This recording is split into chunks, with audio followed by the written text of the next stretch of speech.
Hello, my name's Andy Limita, and I'm inviting you in this video to think about the place that you live, the apartment, the house, the community, the city. Maybe you're out in the country, and we're going to make a map, and it'll make more sense as we're going along. Goals are we're going to use Jeremiah 29 for a new way to think of where we live. We're going to introduce the idea of a parish. We're going to make a map of your parish and just overall be open to new ways of thinking about where we live. So how do you feel? Or how do you think about the place you live? Maybe you think the place you are is awesome. You love it. You want to stay there the rest of your life. Or maybe you don't like it. You don't like it. There's things that really bother you. Or possibly you don't really have an opinion. It's just a place that I can afford and a community that I happen to be. Well, the Israelites in Jeremiah have been taken off into exile. They've been taken away from their home, and they're left in Babylon. And some of the prophets that aren't really listening to God tell the people that no, we'll go back to Jerusalem, we'll go back to Israel very soon. This is going to be a short-lived thing. But the prophet Jeremiah shares these words. He says, "This is what the Lord Almighty, the God of Israel, says to all those I carried into exile from Jerusalem to Babylon." He says, "Build houses and settle down. Plant gardens and eat what they produce. Marry and have sons and daughters. Find wives for your sons and give your daughters in marriage, so that they too may have sons and daughters. Increase in number there. Do not decrease. Also seek the peace and prosperity of the city to which I have carried you into exile. Pray to the Lord for it, because if it prospers, you too will prosper. Yes, this is what the Lord Almighty, the God of Israel, says. Do not let the prophets and diviners among you deceive you. Do not listen to the dreams you encourage them to have. They are prophesying lies to you in my name. I have not sent them, declares the Lord." This is what the Lord says. "When 70 years are completed for Babylon, I will come to you and fulfill my good promise to bring you back to this place.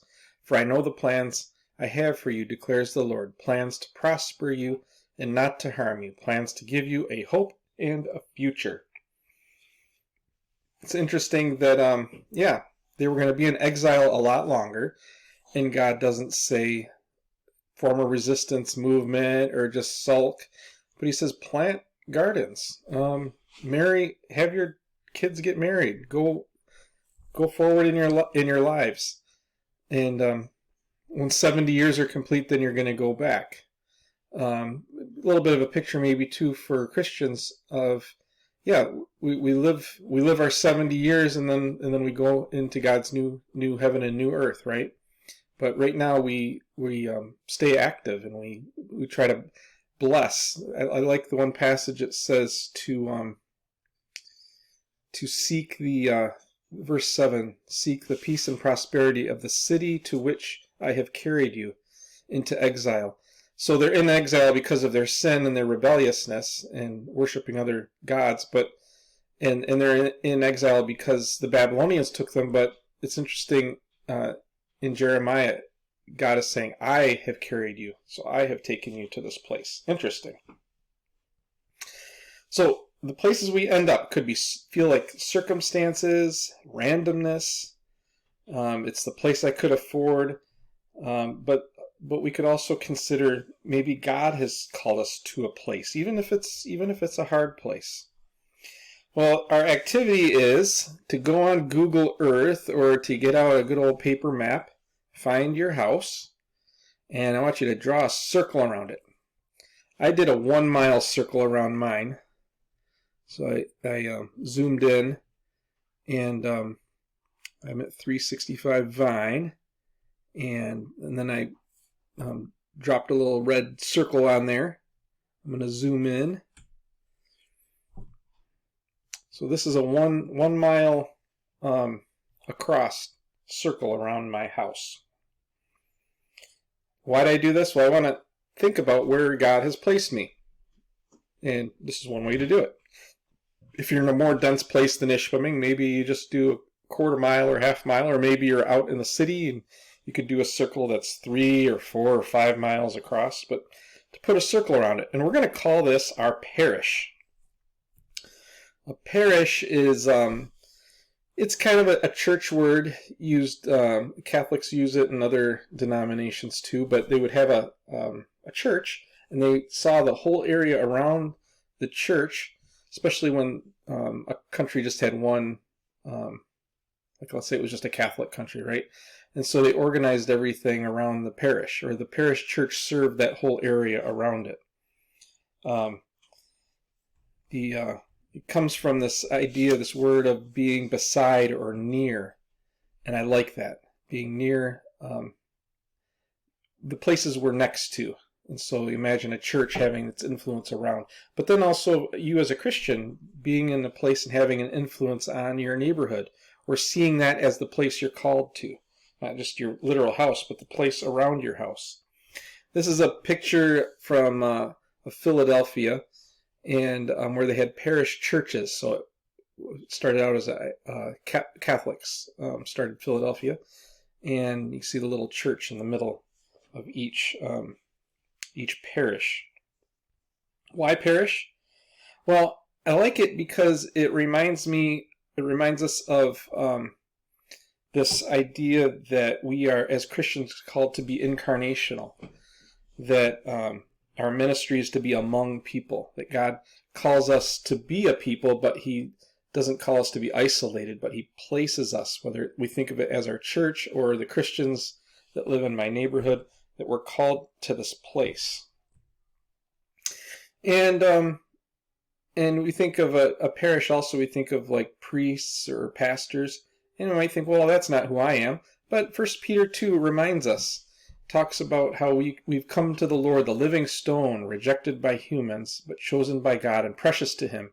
He says, you also, like living stones, are being built into a spiritual house to be a holy priesthood, offering spiritual sacrifices acceptable to God through Jesus Christ. Verse 9, but you are a chosen people, a royal priesthood, a holy nation, God's special possession, that you may declare the praises of Him who called you out of darkness into His wonderful light. Once you were not a people, but now you are the people of God. Once you had not received mercy, but now you have received mercy.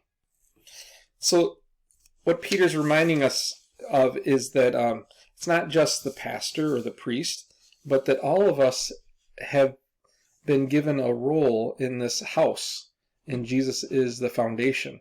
And we all offer spiritual sacrifices, and we all serve. That was the picture in the Old Testament. God wanted to set aside a people for Himself, the Israelites, to be a nation of priests. They never got there because they weren't able to grow in righteousness and justice.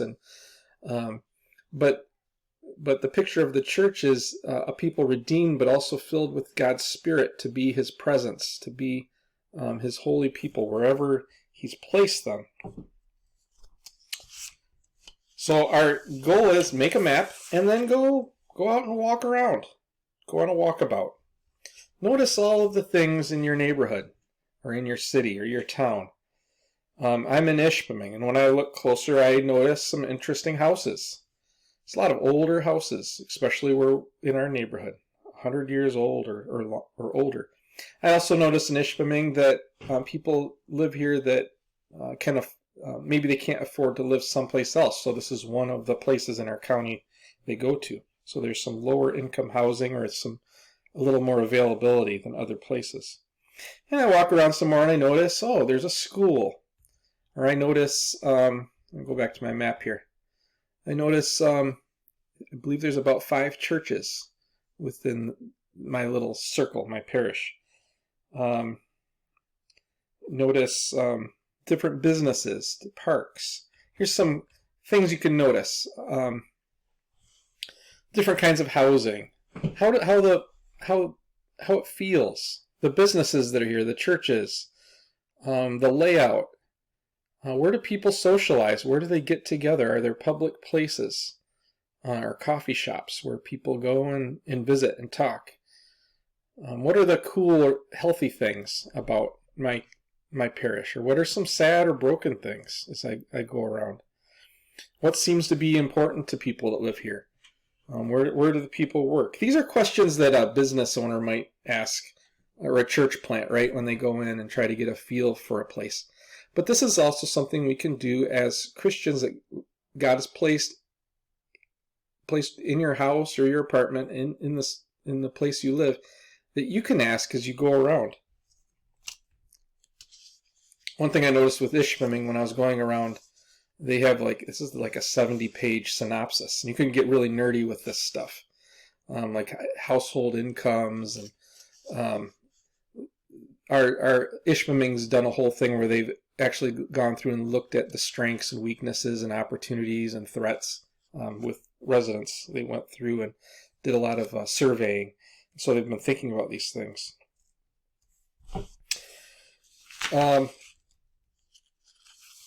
Why would we do this? Well, I think that as we consider that maybe God has placed us in the place we live for a reason, is as we get to know it, as we walk around, we can grow to love it and care for it. The things that are broken, we want to pray for them.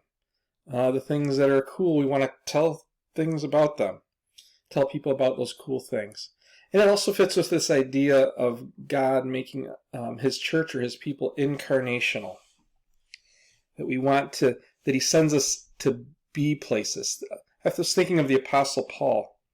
Do you know he spent 3 years in Ephesus? You get the picture that he goes from town to town, but he spent a lot of time in significant places like Ephesus. And for 2 years he had a hall rented out, the Hall of Tyrannus, and daily was giving lectures. He went to some of the biggest cities in that part of the world at the time to witness, to Corinth, to Thessalonica, to Athens, to Antioch, to Tarsus, and then finally he finishes off in Rome, the center of it all. Cities for him were a significant place. The church wasn't just something, or the Christian witness wasn't something that just went into a church building or was isolated. But our God is a missionary God, and he sends out. And that might be one way to think as you do this exercise, to think about where you are, that maybe God has sent you there, and you may be the one Christian, or the Christians in your neighborhood are there for a reason, to be a light, to be God's presence, to be a witness, and to love and to pray for the place God has put you. Thanks for listening, and get out the Google Maps and put your shoes on and go on out. We'll do another video at some time in the future talking about how to do a prayer walk, but we'll start with this one.